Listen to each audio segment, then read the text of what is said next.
Good morning, everybody. Thank you so much for joining me for our very first lecture here in rhetorical criticism.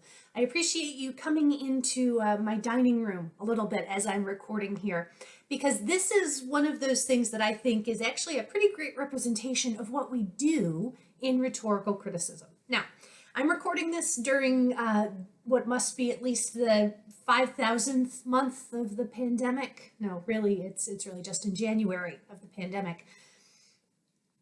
But one of the things that has happened, one of the interesting things that has happened during this time when so many people in the United States are staying at home, is that we begin to see people's credibility bookcases. Okay, if you see someone who's got a PhD or who's a reference person talking on television, talking on their webcam, almost guaranteed that they're going to be in front of some kind of bookcase. And so it's become a little bit of a hobby for literary people to begin making assumptions about folks based on their bookcases. So you can see mine is really quite full. This is my non-academic bookcase because it's in my dining room. So it has things like my husband's self-help books, some of the classic literature that I read in high school, the Harvard Green editions over here. It's got bookmarks or bookends. This one right over here is one that was given to me as a graduation present. When I finished my PhD, my advisor got them for me. My travel guide to Europe is right up there. I've got some heirloom black glass that my mother gave to me. But I also have a lot of literary classics, Umberto Eco, the Story of the Rose. We've got a Harriet Tubman's children's book up there. The Importance of Being Earnest is up above my head. Right? And so you can make assumptions about me based on the credibility bookcase that you see behind you. What you're doing there is an act of rhetorical criticism. And that's what I love. Rhetorical criticism is everywhere. We engage in it every day, whether we want to or not. Anytime that we as individuals with intelligence and thinking processes stop and analyze some form of communication, we're engaging in rhetorical criticism. When we look at somebody's credibility bookcase and say, oh, that's a copy of Tolstoy's Anna Karenina. I wonder if she's really serious. Or, that doesn't look like the spine's been cracked. I don't think she probably read that. It looks like actually the self-help books and the trashy novels have been read a little bit more. Maybe she's not so great. All of those are acts of rhetorical criticism. People engage in it every single day. The problem, of course, is that most of us aren't very good at it. We tend to see only from our own perspective. We tend to critique only from our own understanding.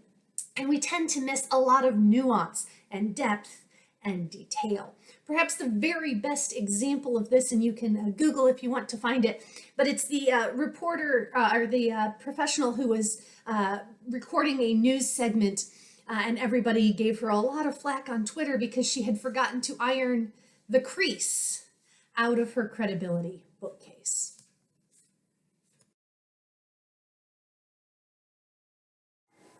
So what does it mean then if we say that everyone is a rhetorical critic, but most people aren't very good at it? That's what we're going to work on a little bit in this class. How do you build rhetorical criticism skills? Whether you eventually want to go on and be a practicing academic rhetorical critic, or you just want to be able to explain things when a member of your family says, what in the world is going on here today? Those are rhetorical criticism skills. And so what I'm going to ask you to do to begin this class is read a couple of different introductions to rhetorical criticism. There are 3 that I've assigned for today. And I want you to think about 4 specific ideas as you do these readings. And in order to do this, what I want you to do is I want you to pick up some Post-it notes. Post-it notes are a great way to begin organizing your rhetorical critical thoughts. And so I'm going to ask you, as you work through these readings, to think about 4 different elements of rhetorical criticism. The first one is text. I know that's probably backwards for you on your screen, but I want you to have a Post-it note that's all about text. And I want you to define in your own words, not copying from any of the writings, but using their ideas in your own words to define what text means. I'll give you where I've started.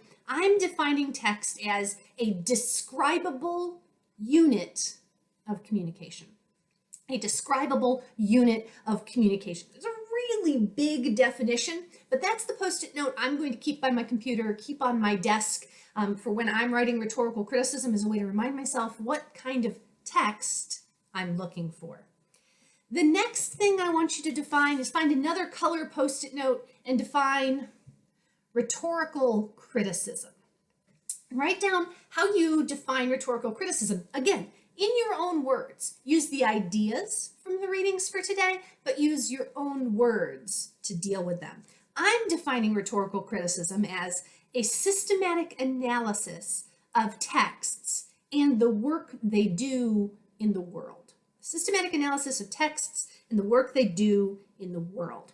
So that's how I'm defining rhetorical criticism for myself. Again, you don't have to imitate mine directly, but you do need to take a post-it note and define text, rhetorical criticism. Then rhetorical critic, that thing that we're each going to work on becoming and growing better at this year. Define rhetorical critic. Find another color of post-it notes. I've decided to define rhetorical critic a little bit more narrowly than I have the other two. Mine is the person trained as an observer and writer who analyzes rhetoric and helps others make judgments about it. So that's what I've decided to do for my definition of rhetorical critic. Again, please make sure you're writing down your own based on your understandings of the texts in this lecture. And then finally, research.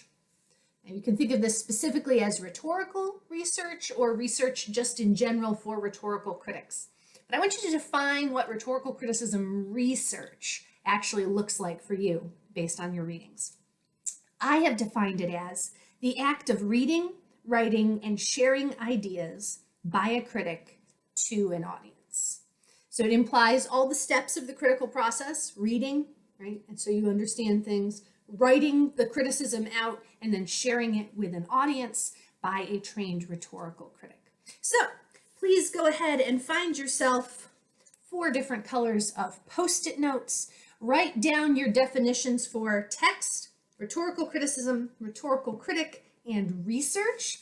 And then for today's activity, our lecture follow-up, once you've written down those definitions, take a picture of where you've got them posted for me. Thank you so much, everybody, and I look forward to seeing you in class. Bye, friends.